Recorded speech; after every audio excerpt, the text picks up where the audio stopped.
We're winning! Back! Oh, first of all, I already did it wrong. Oh, we got a dead engine in here. We have a working generator. Not quite yet. But it's gonna be useful. Our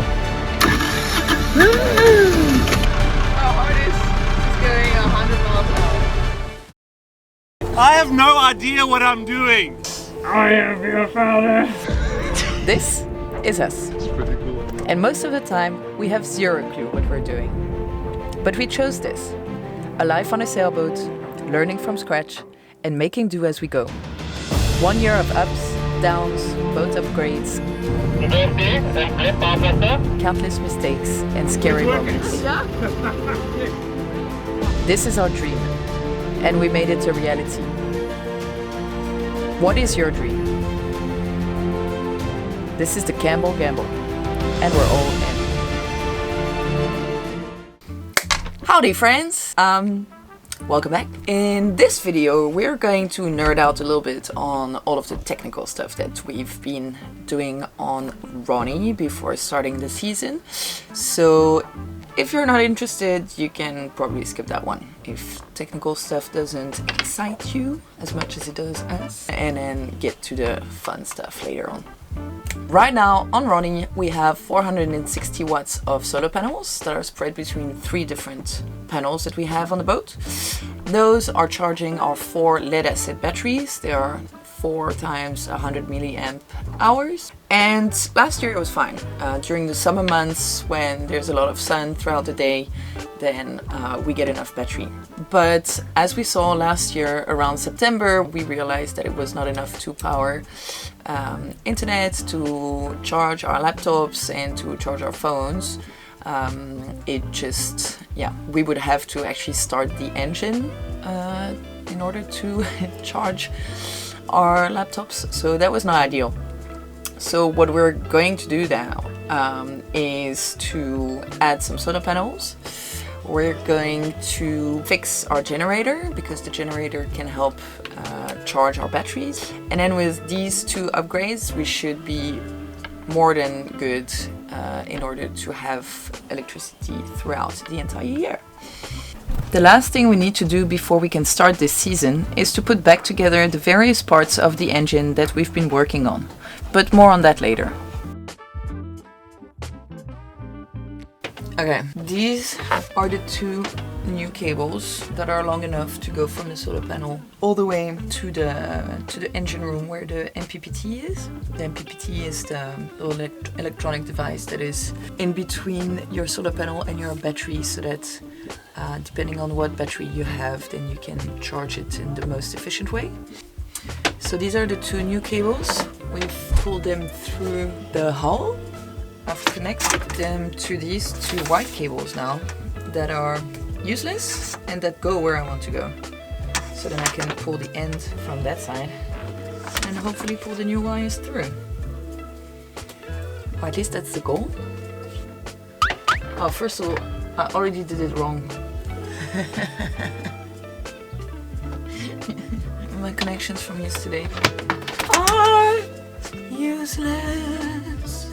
I've just passed the cables where they need to go, and I've been trying to do this connection 7 times now because I need to intertwine them so I can pull on the one to get the other one to come.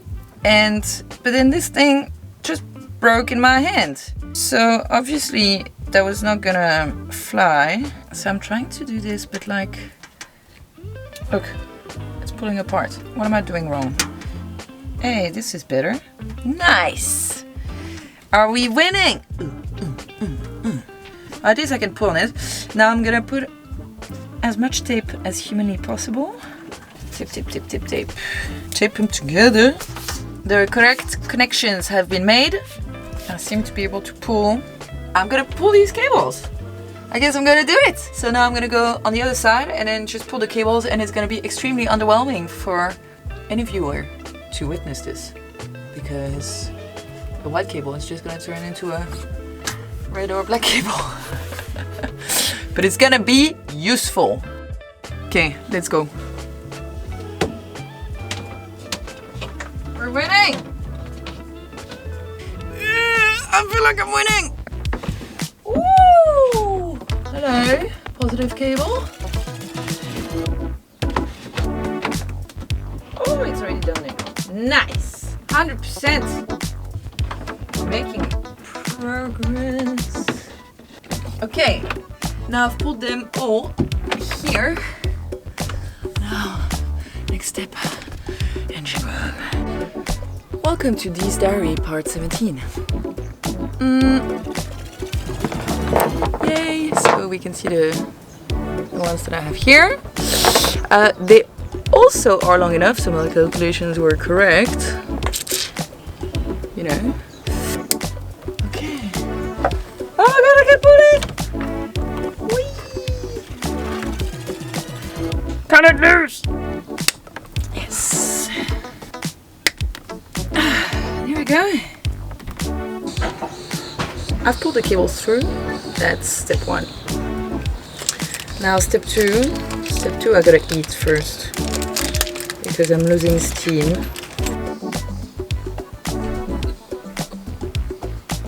Today is a good day. Now that the cabling inside of the boat is done, I have spent a bit of time last night trying to figure out how I can actually put the solar panel on top of the roof. I've made a bit of a drawing. So we're gonna have a piece of wood under the solar panel. And I'm gonna bolt the solar panel to the wood and then put Sikaflex between the wood and the roof. Yeah, I think now is the time to just actually get it done.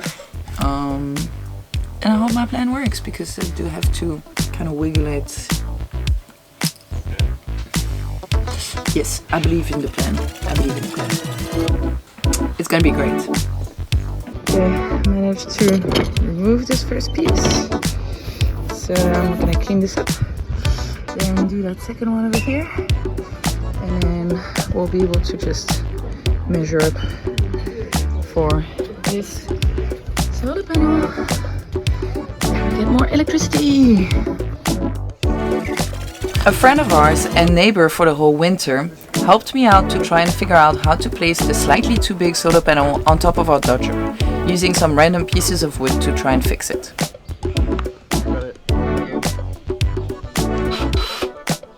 It's cool. I've got my drill bits. Gonna have to Google if they're the right ones. I'm just going step by step here. I started going forward with my plan to see if we could swing it and be sure that the solar panel wouldn't fly away at the first strong gust of wind. It wasn't until I was almost done, of course, that I realized that I needed a totally different solution for this. The rounded shape of the Dodger made it impossible to fix the solar panel without having to get a custom steel bracket made. I designed it on paper, and since it wasn't a critical point of failure, we decided to wait until we got to Malta to have it fabricated. Yeah, I have to find a way to place it on top. It's a little bit tricky because the Dodger is a little bit round. Yeah, I'm not too sure how to do that yet. But stay tuned because I believe I can do it. This is our generator, by the way. A generator is essentially just a smaller engine connected by a belt to an alternator. So it's basically just a smaller version of what your actual engine does. So it makes less sound, has less wear and tear on a bigger engine, uses less fuel. And the link between the small engine and the alternator was missing. So if we look over here, this exactly here is what I need to install. So I need to install this section. And so then I connect this to this. And then we should make... Which are these parts? Yes, which are these parts here. Here. And there is a tiny little... This is heavy. Yeah. There's a tiny little temperature sensor over here that checks for if the water's too hot, so give you an alarm that we're overheating. And this needs to connect in as well. And then the two little nodes go on it. And we should be good. In theory, we should be good. Good luck with the generator. Good luck. Lavesh. I'll be around if you need help. It's always beautiful when you just start a job because nothing's gone wrong yet. A few moments later. Okay, tell me, is this the time we're gonna try? Looks like we're winning. Okay, we're about to try out the generator. We've replaced the pulley on the camshaft, sorry, on the flywheel, and we've put a new belt in. We've changed the temperature sender, and if all goes well, this should be good to go. It should start. Just hold it.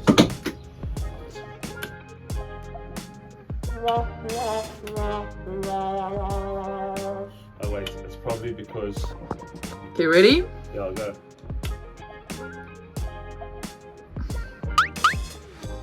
Nothing. Okay, third try. Oh, I see blinking light. Okay. It's orange light. What does it say? It says orange light. It's blinking 3 times in orange. Okay. I'm not an expert in the troubleshooting book and look with 3 faulty sensor. So that means you might have put them the wrong way around. Might have put it the wrong way around. Okay, so you're gonna change that and then we try again. It's already changed. Okay. It's already done. It's already bloody done. Oh, you mean you need me to try it again? Yeah. Okay. Go. After a few tries, we still couldn't get it sorted, and the self-doubt started kicking in, so we thought we'd give a mechanic a shout to see if he could help us out. Mamma mia. We have a working generator. Yes. Well, not quite yet, but we know the problem. In fact, we didn't know the problem. The mechanic wasn't able to help us, and we spent a few hours troubleshooting on our own. Eventually, we realized that the generator was grounded through the main engine, and that ground wire had been disconnected when we removed the raw water pump. This was a quick fix, and we were soon ready to give it another try. Okay, we're about to try our generator for the first time. We fixed it, we've connected it all up. I think it's just about time to get it running. Let's check it. Give it a whirl. Here we go.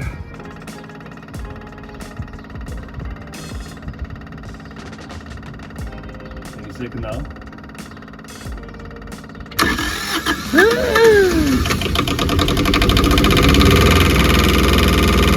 And it's working.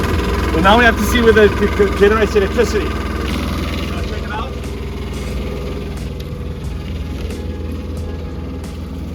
Yeah. Huh? Yeah. Water. And it's not generating electricity yet. Lucky now. Look at this mechanic. It's working. Yeah? Yes. Really? Yeah. Yeah. That's fix number 1, and that's going to be a good thing because also, since we added a warm water heater, we're going to be able to run our generator to have hot showers.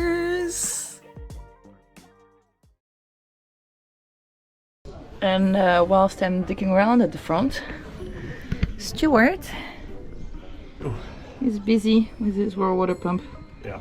Hopefully winning. I'm quite deep in it right now and I really am focusing with time, so I can't really check camera at all. Okay. Cool. Setting gasket maker. I wasn't expecting you to give me any comment. At the end of last season, we had a lot of work to do on our engine. We had to disassemble and fix a diesel leak in the mechanical fuel injector, rebuild the raw water pump completely, and give the engine a deep service. On their own, none of these are too tough, but when you factor in that all of these happened at the same time, it felt like we had been performing open heart surgery for months. This had to be done with exactly zero access to any spare parts or deliveries to Tunisia. As we showed in our previous episode, we decided to scale back some of the work on the fuel injector pump to reduce the risk of anything going wrong, but we did manage to fix the leak. The raw water pump turned into a nightmare, as we had no access to any of the equipment we needed, like hydraulic presses or proper machine shops. It took us about 3 weeks of back and forth in the local steel yard to finally get it working again. What happened with your raw water pump? I was missing a lot of parts and I was quite upset about those missing parts because they were meant to send them to me. And now I had to Google how to unsend a very snotty email because I found them. You got it. Yeah, I got it. A bit more of a challenge than we expected. That pipe that was hanging here, which was the go straight to the seacock in the hull, that was, the seacock's not perfect, it needs to be replaced. So it doesn't close completely, so it just, water comes out of it. So when I was here, when I put it down, I made the gasket maker, and I brought it down onto it because there's an in and outlet of the pump, and I had to bring this arm down onto the gasket, to the rubber gasket that I just made, and do it while it was leaking and seal it. So the raw water pump is now officially done. Yo, how long was that? I don't want to talk about it. Next question. 3 weeks. Next question. I learned a lot. I learned a lot. Stu, I think that's amazing. I think you've nailed it. Congrats. But we're done. I've cleaned it off properly. I lubed the impeller. So what now? So now I bleed the fuel system, and then we start the engine. Hey. Transmission fluid, not that I need it because we're not going to go into gear, but transmission fluid has changed. Oil's been changed and filled. Coolant's been changed and filled. Pump's been fixed. Injector pump's been fixed. Well, I can only check the pump and the injector pump. Just the raw water pump pumps salt water that I just replaced. The injector pump pumps fuel, which I took off and I resealed because it was leaking out of the stopper valve. So there are quite a few things we need to check when we start the engine. Yes, first thing I want to do now is just check out the, well, let me use this. Just want to check to make sure that there is some oil in here. Yeah, we're good.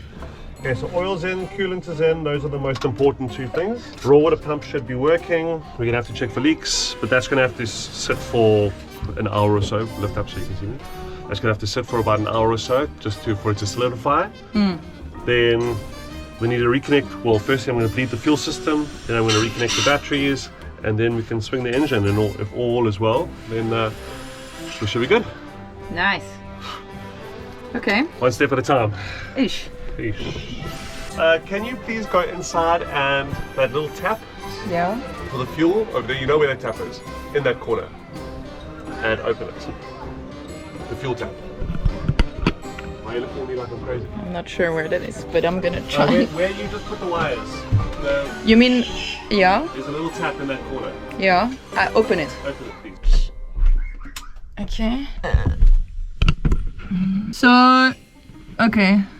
Oh, I see. I had never seen that thing before in my life. So I open it. Open, please. Thank you. I believe it is open. Okay, this is the moment of truth. Stu, we're gonna start the engine We are, for the first time in 3 months? 6 months. 6 months, yeah. We haven't started it since November. We're in April. Décembre, janvier, février, mars, avril. 5 months. So it's been 5 months. This engine's been off. We've done quite a bit of work on it, and let's see if it starts. When we finally managed to piece all of the parts back together, we couldn't help but wonder if we had missed anything important. And don't do a thing without calling it out first. Okay. Communication is like crucial because my hands are going to be there. First click. First click. The final test to see if we were getting out of Tunisia was to bleed the air out of the fuel system. Tell me when. There you go.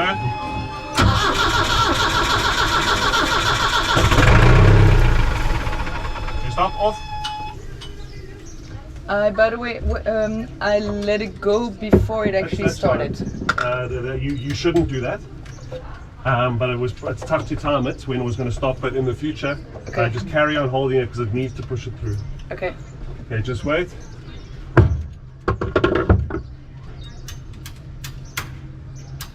Okay, try again. Trying again. I'm gonna go. First click. First click. Go. Stop, stop, stop.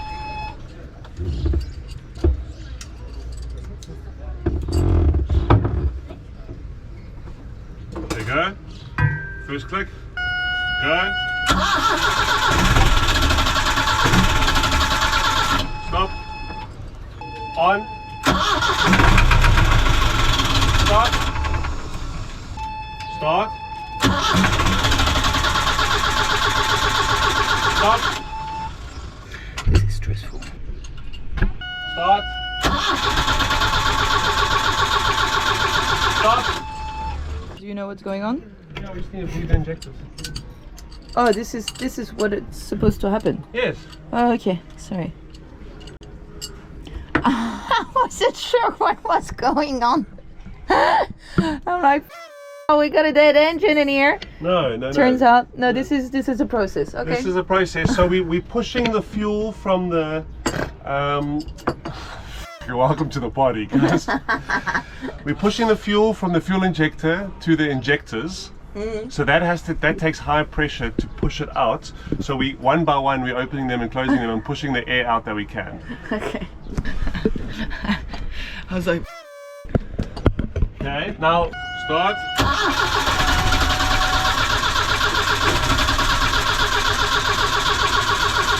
Stop. I just need to double check something. I think I'm 99.9% sure we're going good. Okay. Need to double check something. Cool. that's cool because I have no idea what's going on. Okay, are you ready? We are going to first click. Okay, start.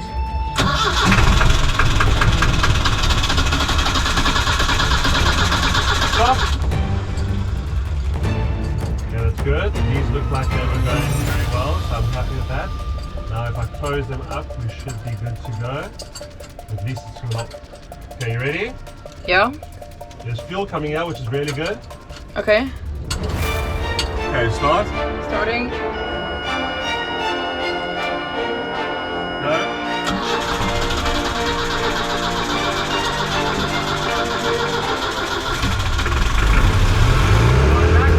Back.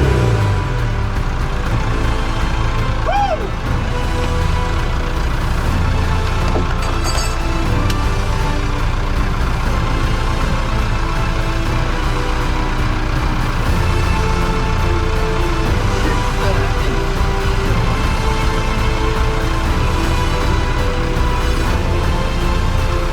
You're a magician. How hard is it's going 100 miles an hour? We've got a working engine. So everything is kind of starting to come together. So the engine starts, the generator starts, the solar panel is on pause. Things are looking good and I think we're soon able to start prepping to sail to Malta. In the next video we're gonna share a little bit about how we prep for a big 2-day sail, what we do on the boat so that we make sure everything is safe. The following episode will be the actual sail to Malta, so that's exciting. Stay tuned if you want, subscribe, and you get to see a little bit about our life. Thank you for being here. This is great.